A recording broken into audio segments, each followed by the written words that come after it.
Saving Sasha Sung, Chapter 9, Respect and Reflect, from the narrator. Hide your face from my sins and blot out all my iniquities. Psalms 51:9. I realized that this would be a great place to stop the story. We could all breathe and revel in the fact that our Sasha changed her life, got a record deal, and lived the rest of her days as a millionaire gospel recording artist.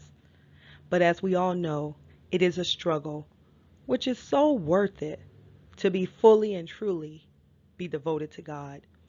For many, it's when Satan rears his ugly head and attempts to introduce all forms of temptation and trifling circumstances.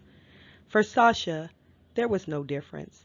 The first test came when she was working out at an LA Fitness, and Monty, who lived 7 whole cities away, just happened to be there. Sasha had just jumped on the treadmill and was in the process of adjusting her MP3 player to listen to some old songs by Shirley Caesar when he approached her from the back.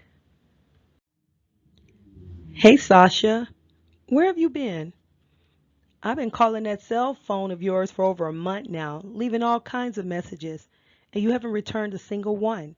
He smirked and lowered his eyes in an attempt to seduce her.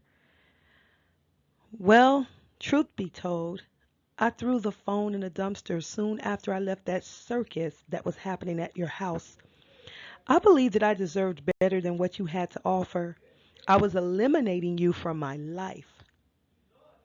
Well, that's too bad. I've never done anything but love you.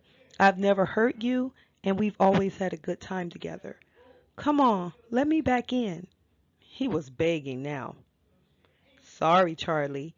That's one chapter in my life that is closed forever. Now, if you don't mind, I've got 5 miles to do. Take care of yourself and those twins.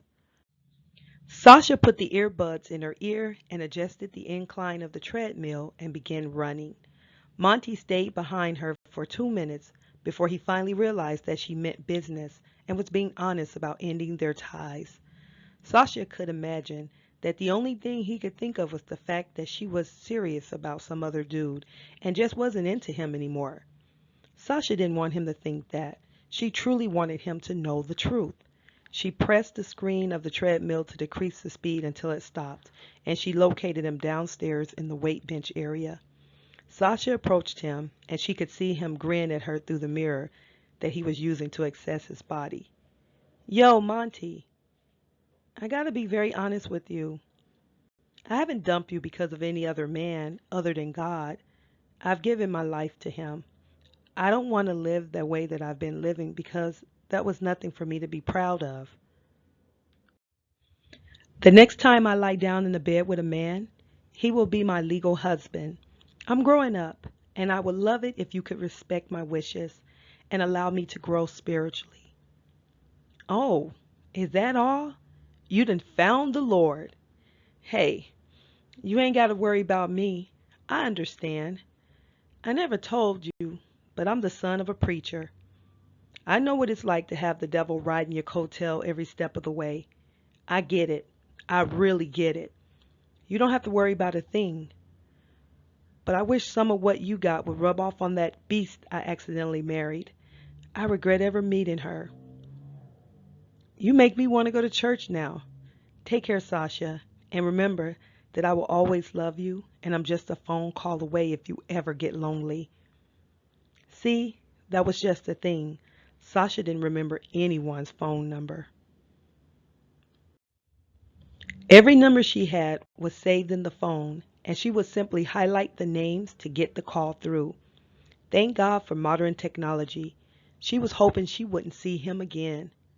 He acted as if he was giving her his permission to be a Christian. She was merely stating the facts and wasn't trying to get his permission. He really didn't get it, and Sasha couldn't tell if he was being sarcastic or honest. Nevertheless, Sasha was glad she was able to touch bases with him and really close that chapter. It was then that Sasha decided she would tie all loose ends.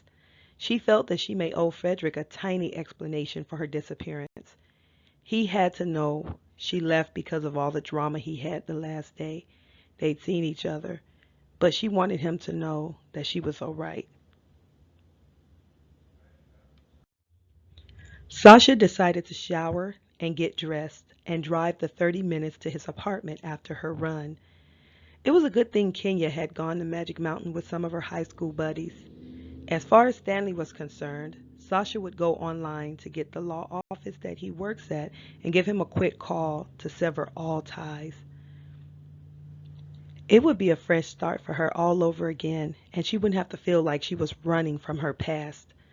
She would confront her past and let the Lord work on her behalf. Sasha knew that this was what the Lord wanted for her. She had been fasting and praying, and it was really working. Everything was falling into order, and she didn't have to even worry about sexual desires. She had none. All of her energies were spent on serving the Lord and getting songs for her new career. Sasha found another empty treadmill and prepared for the 5-minute run. She was thinking of ways to approach Frederick because he really was her main man. They'd spent over a year living together and enjoyed countless concerts, shopping trips, movie dates, dinners, and makeups and breakups. She realized that it wasn't going to be as easy as departing from Frederick as it was from Monty and Stanley. The Holy Spirit spoke to Sasha and basically told her to let him do all the talking. She was merely to go to his home prepared to let him talk himself out of a relationship. Sasha showered at the fitness club and got dressed and drove to Frederick's home. When she arrived at the community, she had the fish in her glove compartment for the gate and card reader that she carried for over a year. After letting herself in, Sasha parked in a visitor spot 2 buildings away because she didn't want Frederick to see her pull up and have any time to make up any lies. Sasha was nervous for the first time in a long time. She didn't know how he would respond to her, and she knew that her relationship with the Lord and her spirituality were being put to a major test. As Sasha climbed each step, her heart seemed to beat faster and louder. Midway up the steps, she even thought about backing out and driving away. This had to be one of the most difficult conversations she was ever going to have because she had no way of knowing how it would all end. At the last step, Sasha took a deep breath and knocked on the door. It did feel like an eternity before it opened. When it finally opened, Sasha was face to face with Renee, the distraught ex-girlfriend who wore all pink clothes the last day that she was there. Hi, Renee. Is Frederick home? I just stopped by to get the rest of my things. I couldn't call him because I no longer have the same cell number, and I never remembered his number. He's in the room. I'll get him right now, Renee responded rather quietly for the big-mouth hood rat that Sasha had met over a month and a half ago. When Renee turned around, to Sasha's dismay, she was wearing Sasha's barely 2-month-old House of Darien jeans. This was the second test. Sasha said a silent prayer under her breath. How could she not throw them in one of her suitcases? Sasha realized that Renee did not invite her inside the house, and she was actually all right with that. It took Frederick a long time to come to the door. As Sasha waited, Wayne and Angie, the adjacent neighbors, were arriving from the grocery store.